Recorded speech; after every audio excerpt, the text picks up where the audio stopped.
बिस्मिल्लाहिर्रहमानिर्रहीम। अस्सलाम वालेकुम नादरीन, आप यूट्यूब चैनल देख रहे हैं। मैं इमरान खान हूँ। नादरीन, एक बात तो मैं आपको क्लियर कर दूँ और मैं आपको ये बता दूँ खबर कि इमरान खान साहब को अब अस्पताल ले जाने का टाइम आ गया है। ये हुकूमत ने अगर कोई बहुत ही घटिया हरकत ना की तो इमरान खान साहब को अगले इंजेक्शन के लिए अब अस्पताल ले जाना पड़ेगा। जिस टाइम पे इंजेक्शन लगना है वो टाइम अब शुरू हो चुका है, क्योंकि 28 दिनों के बाद इंजेक्शन लगता है और 28 दिन मुकम्मल हो चुके हैं। अब इनके पास ज़्यादा टाइम नहीं है।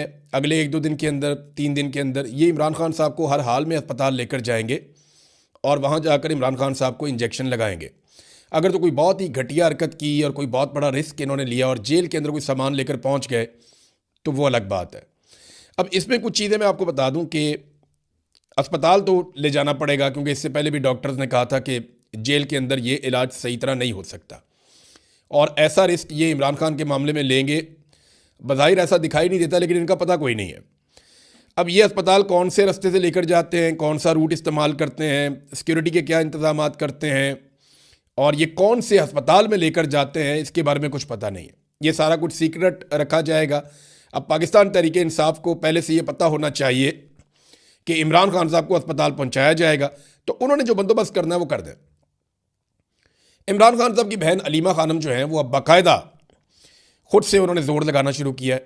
वो एक जगह खिताब कर रही थी, उन्होंने इंटरव्यूज़ देना शुरू किए हैं, प्रेशर बढ़ाना उन्होंने शुरू किया। उन्होंने कहा जी इमरान खान को जो है वो आज़ाद आदमी है, वो जेल के अंदर भी हैं तो वो आज़ाद है, लेकिन हम लोग बाहर मौजूद होने के बावजूद कैद हैं। इमरान खान हमारे लिए लड़ रहा है, पूरे पाकिस्तान के लिए लड़ रहा है, तो आप सबकी रिस्पॉन्सिबिलिटी है कि अपने हक के लिए खड़े हों। फिर जो गंडापुर साहब ने किया अलीमा खानम के साथ या इमरान खान की फैमिली के साथ, उस पर उन्होंने रद्दमल भी दिया। उन्होंने कहा जी गंडापुर को हटाने का पैगाम इमरान खान ने हमारे ज़रिए से बाहर नहीं भिजवाया था, बल्कि मीडिया को कहा था। जेल के अंदर जब ये होता था ना, ट्रायल होता था, तो मीडिया जाता था, तो वहाँ पे इमरान खान साहब ने कहा था मीडिया को जेल के अंदर कि गंडापुर को हटा के सुहेल आफरीदी को वज़ीर आला खैबर पख्तूनख्वा लगाया जाए। फिर उन्होंने कहा जो गंडापुर इमरान खान को नहीं ना कह सकते, वो अब उनकी फैमिली को कह देते हैं। दरअसल उन्हें गुस्सा इमरान खान पर है और पाकिस्तान तहरीक इंसाफ के जो लोग इमरान खान के लिए लड़ नहीं सकते ना, वो साइड पे हो जाए। ये उन्होंने गंडापुर को पैगाम दिया कि अगर आपने नहीं लड़ना तो आप साइड पे हो जाए। देखिए गंडापुर का प्रॉब्लम क्या हुआ। गंडापुर साहब के साथ ये हुआ कि वो बर्दाश्त नहीं कर पाए।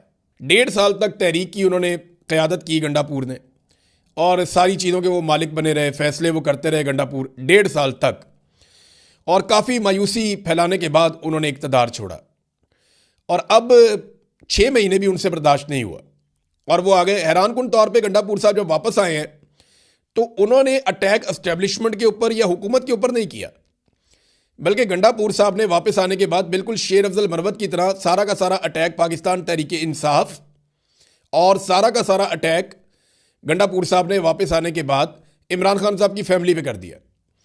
ये मुझे ऐसा दिखाई देता है कि अगर हालात ऐसे ही चलते रहे तो गंडापुर किसी दिन इमरान खान पे ही चढ़ दौड़ेंगे और शेर अफजल मरवत भी। अब शेर अफजल मरवत तो कहना शुरू हो गया आहिस्ता आहिस्ता, वो तो यानी ये भी कहना शुरू हो गया कि मकबूलियत मेरी है, इमरान खान की नहीं है। गंडापुर ने भी ऐसी एक बात की कि इमरान खान से बड़े जलसे तो मैं करता रहा हूँ, यानी इमरान खान के बगैर हमने बड़े बड़े जलसे किए हैं। तो जनाब एक तरफ गंडापुर साहब जो हैं वो इस्लामाबाद में आते जाते हैं, वो अपनी एक नई सियासत शुरू कर देते हैं, एक पार्टी के अंदर डिवाइड पैदा करते हैं। दूसरी तरफ सुहेल आफरीदी के लिए मुश्किलात बढ़ती जा रही हैं। वो बेशक वज़ीर आला इस वक्त खैबर पख्तूनख्वा के, और उन्हें अभी तक पार्टी की सपोर्ट उनके साथ है, कुछ हद तक जो है वो सोशल मीडिया भी उन्हें सपोर्ट करता है। गो के गुज़िश्ता 2 हफ्तों के अंदर उनके साथ बहुत बुरा हुआ और उनकी परफॉर्मेंस भी ऐसी थी कि जिसके ऊपर तनकीद की जाती, जैसे कि वो बंद हो गए जाके इस्लामाबाद में, और इसके अलावा उनके पास ऑप्शन भी कोई नहीं था, वैसे मैं इतना जानता हूँ। तो सुहेल आफरीदी को अब गिरफ्तार करके पेश करने का हुक्म दिया गया है, वो वाले केस में जो उन्होंने कहा था कि मस्जिद के अंदर कुत्ते गए और जब लोगों ने जाकर पूछा कि जनाब ये मस्जिद के अंदर कुत्ते क्यों हैं, तो वहाँ पे मौजूद अफसरान ने ये कहा कि तुम और ये कुत्ते एक बराबर हो। ये जब सुहेल आफरीदी ने बात की थी, इससे पहले बहुत दफ़ा रिपोर्ट भी हो चुकी है। सुहेल आफरीदी ने यह बयान बाद में दिया था, ये पहले रिपोर्ट हो चुका है, वहाँ पर गवाह मौजूद हैं इन बातों के। तो इस केस में यानी रियासती इदारों पर इल्ज़ाम लगाए हुए, कह रही जब गिरफ्तार करके पेश करो, नाकाबिले ज़मानत वारंट गिरफ्तारी भी जारी कर दिए गए हैं। नादरीन एक और एतराफ़ किया राणा सनाउल्लाह साहब ने, ये सारी चीज़ें आपस में जुड़ती हैं। राणा सनाउल्लाह साहब कहते हैं जी कि इमरान खान साहब के जो मुतालबात हैं वो हम नहीं मान सकते, और उनमें उन्होंने 2 मुतालबात के बारे में कैटेगोरिकली कहा, और मैंने आपको पहले ये बताया था कि ये वो मुतालबात हैं जिनसे एस्टेब्लिशमेंट और हुकूमत डरती है। राणा सनाउल्लाह ने कहा कि 9 मई और 26 नवंबर की इंक्वायरी इमरान खान साहब मांगते हैं, ये मुतालबा हमें कबूल नहीं है। उस वक्त राणा सनाउल्लाह साहब ने कहा कि जब वो इंक्वायरी मांग रहे थे तब चीफ जस्टिस बंदयाल था, तो हम जेल में चले जाते और इमरान खान हुकूमत में आ जाता। तो मैं ये बता दूं कि नहीं, ये जो 26 नवंबर हुआ उस वक्त चीफ जस्टिस बंदयाल नहीं था। 2023 में बंदयाल चला गया था, और 2024 में 26 नवंबर होता है तब काजी फायज ईसा भी चला गया था, और ये जो मौजूदा जज है जस्टिस याया अफरीदी, ये आ गया था। तो ये बात आप अपने जहन में रखेंगे, राणा सनाउल्लाह साहब आधा सच बोल रहे हैं कि उस वक्त बंदयाल था। हाँ, बंदयाल उस वक्त था जब 9 मई हुआ था, उस वक्त बंदयाल था, और उस वक्त तो इमरान खान ने ऐसा कोई मुतालबा तो इमरान खान आज भी करते हैं, तो आज करवा दें आप इंक्वायरी, अब तो सारे जजेज आपके हैं। तो मामला ये है कि राणा साहब सच बोल रहे हैं कि अगर इंक्वायरियाँ होंगी तो फिर इमरान खान वज़ीर आज़म बनेंगे या वो इक़्तिदार में आएंगे, और ये जो इक़्तिदार में बैठे हुए लोग हैं ये जेलों में जाएंगे। और सुहेल बड़ाइश साहब ने एक और कॉलम लिखा, नाज़रीन मैं बार बार कहता हूँ मुझे अच्छा भी नहीं लगता, लेकिन मैं हैरान होता हूँ कि ये लोग थकते भी नहीं हैं, बस भी नहीं करते, उम्र के इस आखिरी हिस्से में भी इन चीज़ों को इस तरीके से कोई कैसे कर सकता है। यानी उन्होंने एक और कॉलम लिखा फिर तकिया पाकिस्तान तहरीक इंसाफ पे और इमरान खान पे कि जनाब डील क्यों नहीं करते, माफ़ी क्यों नहीं मांगते, इनको ट्रैक पे आना पड़ेगा, जब तक ये ट्रैक पे नहीं आएंगे तब तक ये नहीं होगा, वो नहीं होगा। ये क्या कॉलम है भाई? अंसार अब्बासी साहब हों, सुहेल वड़ाइश साहब हों, सीनियर सहाफ़ी हैं, बहुत पुराने काम करने वाले हैं, लेकिन ना करें यार। आपकी वजह से पूरी सहाफ़ती बरादरी बदनाम हो जाती है। आप लोगों की वजह से लोग कहते हैं कि सहाफ़ी हक के साथ खड़ा नहीं हो सकता। आप देखें ना, यहाँ सहाफ़ियों ने कितनी मार खाई है, लेकिन उन्होंने झूठ बोलना शुरू नहीं किया, वो फिर भी अपना काम कर रहे हैं।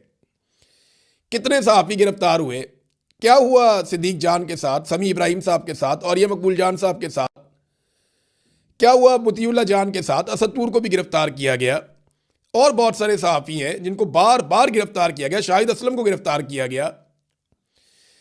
हमारे लाहौर के अंदर कई सहाफ़ी हैं, ज़हीम लगारी साहब हैं, उन्हें गिरफ्तार किया गया। फिर आप देखें जो शाकिर रहमान साहब के साथ हुआ, बेशुमार लोग हैं, वो सारे अपना काम करते हैं, नई नस्ल इज्जत बनाने की कोशिश कर रही है। आप लोग लुटिया डबो रहे हैं पाकिस्तान की। अरशद शरीफ भी सहाफ़ी था, ये आप लोग क्या कर रहे हैं? यानी एक कॉलम लिख दें कम से कम आप, जिसमें आप ये कहें कि पाकिस्तान का आर्मी चीफ ट्रैक पे आ जाए। किसी जगह पे ये लिख दें पाकिस्तान की इंटेलिजेंस एजेंसियां ट्रैक पे आ जाएं। किसी जगह पे लिख जाए कि पाकिस्तान की मिलिट्री एस्टेब्लिशमेंट पाकिस्तान की सियासत के अंदर किरदार अदा करना बंद कर दे। ये आप लिखते नहीं हैं। ये आप लिखते हैं नवाज शरीफ जब मुश्किल में होता है तब लिखते हैं। तो यही हरकतें आप ना करें मेहरबानी करके कि पीटीआई ट्रैक पे आ जाए। भाई वो ट्रैक के ऊपर ही है ना, यही तो जमहूरियत का ट्रैक है कि जनाब हमने पाकिस्तान में रूल ऑफ लॉ लेकर आना है, मैंडेट का एहतराम होना चाहिए, और हम गलत चीज़ को गलत कहेंगे और नहीं मानेंगे। यही आज़ादी इज़हार राय है। लेकिन इनका ट्रैक पता कौन सा है? जहां पे सारे सर नीचे करके गुलामों की तरह चलते हैं जैसे ये खुद चल रहे हैं। नाजरीन, एक और कार्रवाई डल गई पाकिस्तान में, ये तो होना ही था। ये जो फायरवॉल लेकर आए थे ना मुबैना तौर पे 40 अरब रुपए की, ये 40 अरब रुपए खाला जी का वाड़ा नहीं है। 10 अरब डॉलर के अंदर पूरी एयरलाइन बेची है आपने। दुनिया की बड़ी एयरलाइन पीआईए 10 अरब में बेची है, 38 तैयारों समेत। दर्जनों उनके बैनुल-अक़वामी और मुल्क के अंदर रूट्स हैं उनके समेत, उसकी एक गुडविल है उसके समेत, बेशुमार ट्रेंड स्टाफ है उसके समेत। और भाई 10 अरब का तो उनका सिर्फ वो मलबा पड़ा हुआ है जो स्पेयर पार्ट्स हैं उनके पास।